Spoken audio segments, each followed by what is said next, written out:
Regulation should be a good issue for Democrats. It's certainly one they're associated with.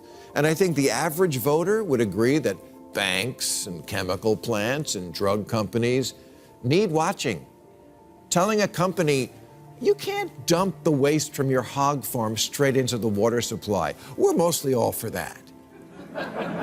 But Democrats have become a parody of themselves, just making rules to make rules because it makes you feel like you're a better person.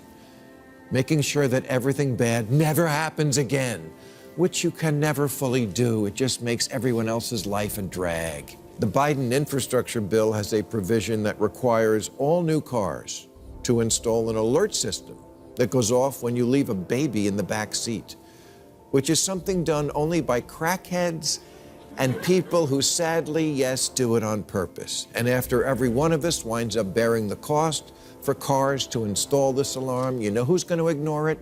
Crackheads and people who do it on purpose. Bill Maher just dropped his 2 cents on the media circus, and it was pure fireworks. Maher, a dyed-in-the-wool leftist, torched the woke crowd for their cowardly refusal to face off with centrists and conservatives. And trust me, it was brutal. So, without further delay, let's dive straight in.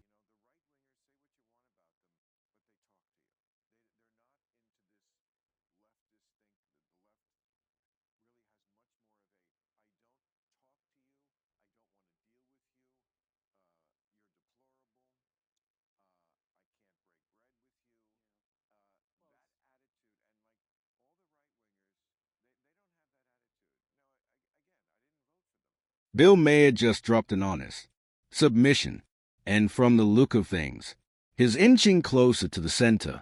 For years, Maher has been a reliable voice on the left, but even he can't ignore what's happening anymore.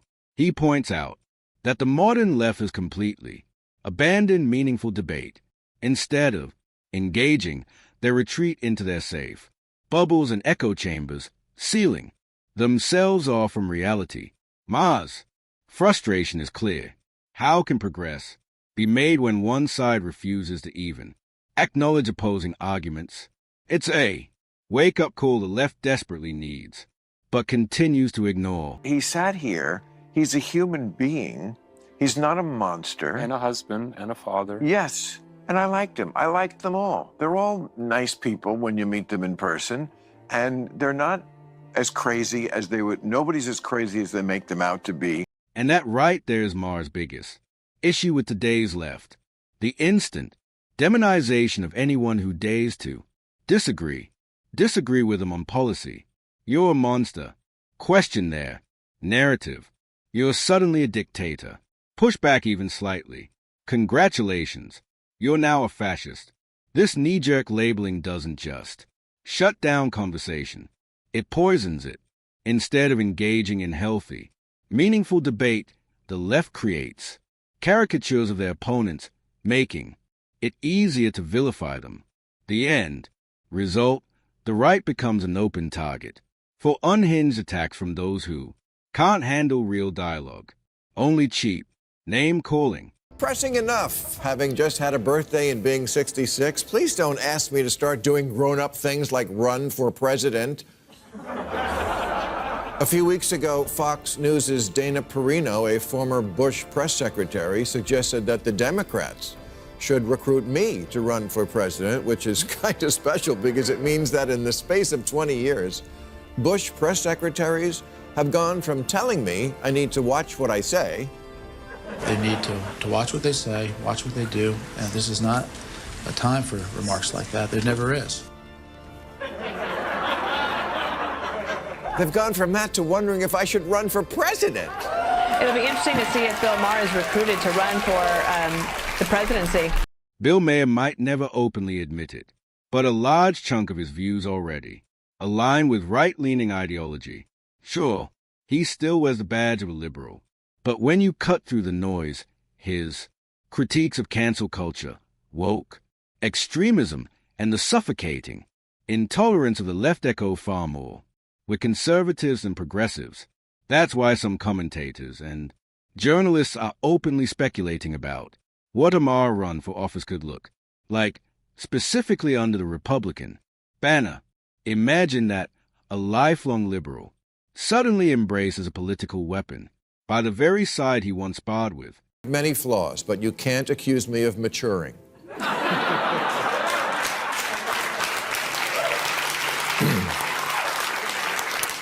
Let's get this straight. It's not me who's changed. It's the left, who is now made up of a small contingent who've gone mental and a large contingent who refuse to call them out for it. But I will. That's why I'm a hero at Fox these days. The whole idea of life is to mature, evolve, and grow wiser as individuals. We all hold positions or beliefs that with time and experience no longer make sense or reflect reality. And that's perfectly normal. Growth means adapting, questioning ourselves, and becoming more grounded in common sense. But here's the problem. The modern left seems utterly stagnant.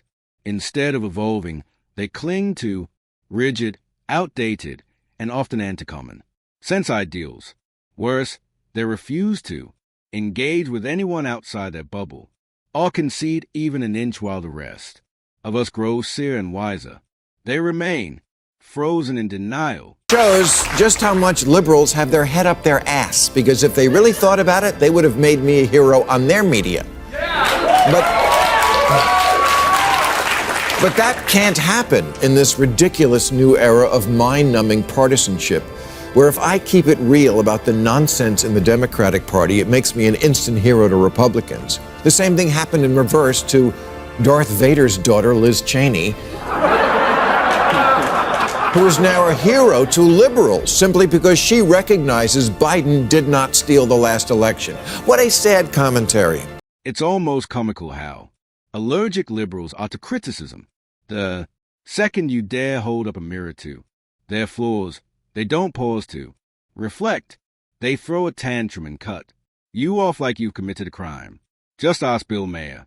For decades, he was their loudest cheerleader, waving the progressive flag with pride. But the moment he started poking holes in their sacred, woke ideologies, suddenly he wasn't the hero anymore. He was public enemy number one. That's the left's playbook. Worship you when you obey, crucify you when you question. So much for tolerance and open-mindedness. Where simply acknowledging reality is now seen as a profile in courage. People sometimes say to me, you didn't used to make fun of the left as much. Yeah, because they didn't give me so much to work with.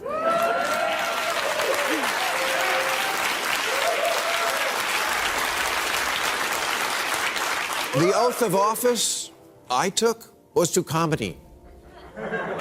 And if you do goofy shit, wherever you are on the spectrum, I'm going to make fun of you because that's where the gold is. And the fact that they are laughing at it should tell you something. It rings true. The left loves to brag about being the party of sanity, but let's be honest, those days are long gone. At this point, even raw insanity sounds more refreshing than the circus they are running. Just look around. Screaming matches dressed up as debates, endless purity tests, and a cancel culture so aggressive it eats its own faster than piranhas.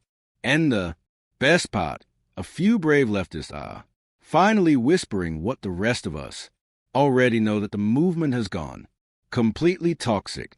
Even Gavin Newsom, the golden boy of California, progressivism, has admitted the obvious. The left desperately needs a deep scrub, a full-on detox, maybe even an exorcism. When your own poster children are begging for sanitizing wipes, you know the rot has gone too far.